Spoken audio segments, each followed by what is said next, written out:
Hey guys, this is my 2003 Chevy Silverado 2500 HD. Got a few things I'm going to be doing today. I've got some headlight bulbs, and then fuel filter, inline fuel filter I'm going to be doing today. Let's go ahead and get in it. Okay, so for the headlights, it's going to be fairly simple. All you're going to need is a flathead screwdriver, or if you have it, some clip removers. And that's going to be for these clips up here. You've got about 2, 3, 4, 5, 6, 7. You got 7 of them on this. That's going to be fairly simple. Here, let me show you guys. So what you go on and do is get a flathead screwdriver. I just pop it up from there, and then you can pull that right out. So you got 7 of those. You go ahead and do all of those. Alright, so now that we got all of those removed, all you're going to do is remove this. Just set that aside for now. You'll put it back on after you're done. And Chevrolet's engineering was great. So all you got to do is on either side, remove these pins. Just set those aside. And these headlights pop right out. You do that to both sides. Once again, fairly simple. Pop the clip up, slide the pin out, and then that headlight pops right out. So on the back of these headlights, you've got your high beam and your low beam. I don't know exactly which one is which on the top of my head, but you're just going to want to remove these plugs. Once again, you can take your flathead screwdriver. Careful not to break these pins. What I do is pop these up, and then remove that plug. And you're going to want to do that to both sides, both of these. Let's see if I can show you here. So yeah, a little tab, you just pop those clips up, and that plug will come right out. Alright, so once you got your headlights removed, you're going to want to go ahead and take one of your headlights. And in the back of here, your headlights bulbs, all you got to do is twist left, and they'll pop right out. Once again, they just go in and you twist. That simple. Both of these the same exact way. Twist and they pull right out. Alright, so once you have your wires removed, which this one is going to be your high beam and this is going to be your low beam. Your outside ones are going to be your low beams, your inside ones are going to be your high beams. So same side here, low beam, this is going to be your high beam. So in here, this is what it looks like. This is going to be your low beam, this is going to be your high beam. Same thing for here.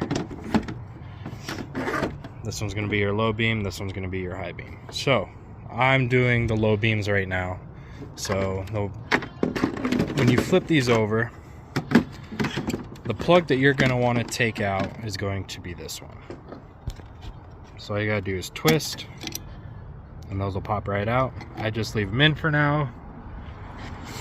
Same thing with this one. All you do is twist. Being a little stubborn. And then pulls right out.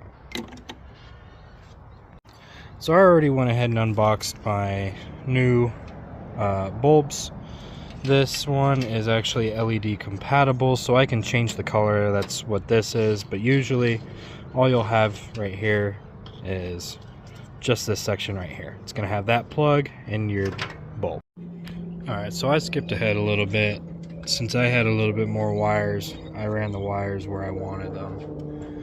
Hooked it up. It's all hooked up. Put the lights back in, same way that you got to take them out. Just pop those in, and those are the headlights. Alright, so next up is the fuel filter. Bought this at AutoZone. So you're going to want to come to the passenger side of the vehicle. And your fuel filter is going to be up under the truck. Once you get up in here, you're going to see it on the driver's side, right up in the fuel route. And all you're going to need is about 2 sized wrenches and should be it. Okay, so obviously when working with fuel, and this being the fuel line inline, you're going to leak some fuel when you disconnect those two lines. So I have a drain pan. You're going to want something to be able to catch the fuel so it's just not leaking all over you or the ground, whatever surface you're working on. So the sizes of wrenches you're going to need, number one is a 16 millimeter, and this is going to go on the outside. And then you're going to need a 20 millimeter wrench for this side to hold it still while you loosen it. So I'm going to try and do this, set up my phone, hopefully you guys can see that. So you're going to grab your 20 millimeter, set it on there, and then your 16, you're just going to undo that.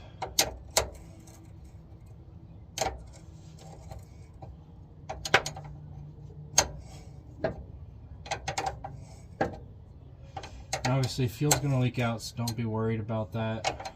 As long as you have something to catch it at the bottom, you should be fine. A little bit of pressure there in the line.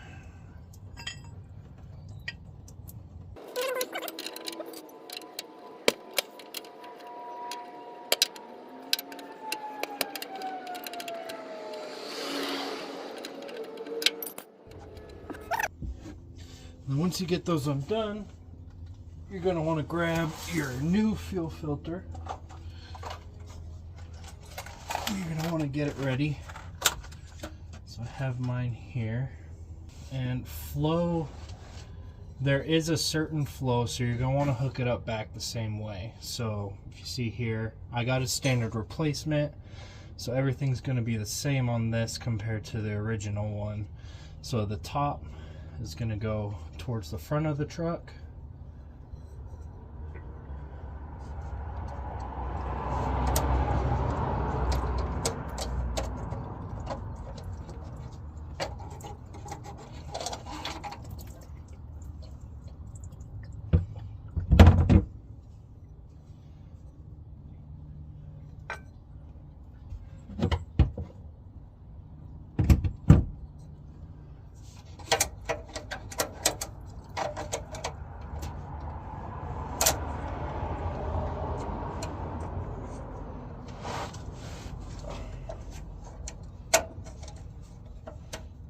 Go ahead and get the thread started before you start cranking down on it with a wrench.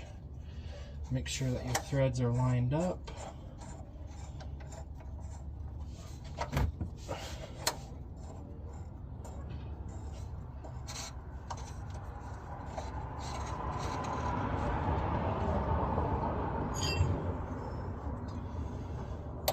And once that's on, tighten everything down.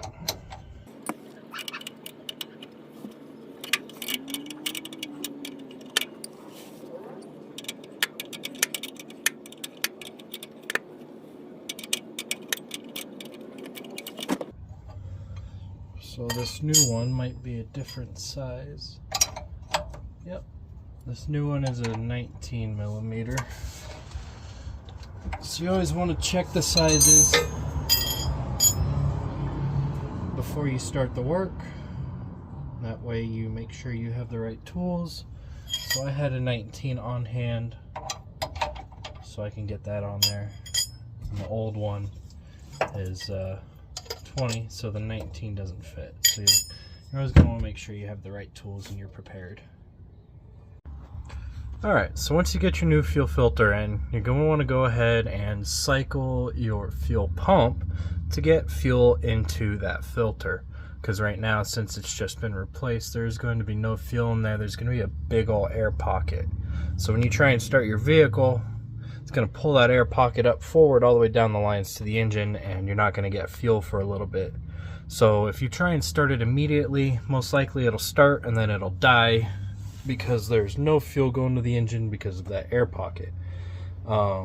So what you want to do is, I'll show you how. You're going to want to cycle the fuel pump. So, since this is a newer truck, meaning it's a common fuel rail, it doesn't have a carburetor and it's not throttle body injected, which means it has a fuel pump. So to cycle that fuel pump, all you're going to want to do is insert your key, turn it to accessories, and let it sit there for about 5 seconds, and then turn it off. You'll want to do that 3 or 4 times. What that allows is every time you start your truck, usually while you wait a few seconds, is to let the fuel pump prime the engine so there's fuel in the cylinders when you start your truck. So let's go ahead and do it a few more times.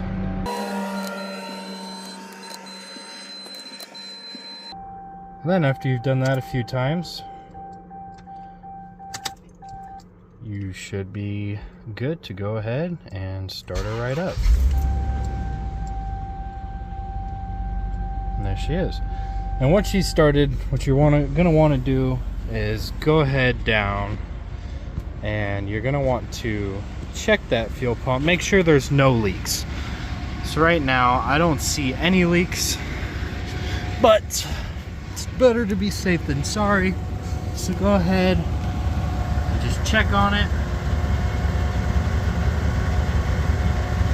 So once again, truck is running and there's no leaks, so that means we're all good. Thanks for watching.